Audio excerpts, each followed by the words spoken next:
Hello guys, in this video I am going to show you how to enable push notifications on surveys and more in the Trip.com application.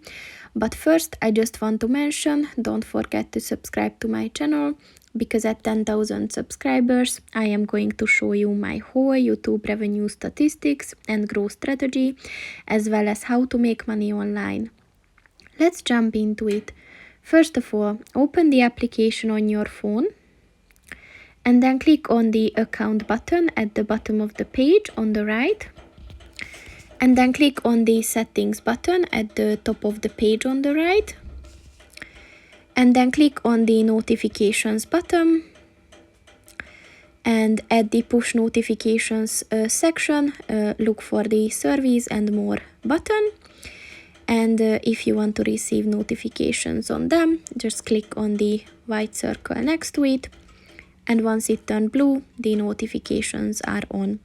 So that's pretty much it for this video, guys. See you in the next one. Goodbye.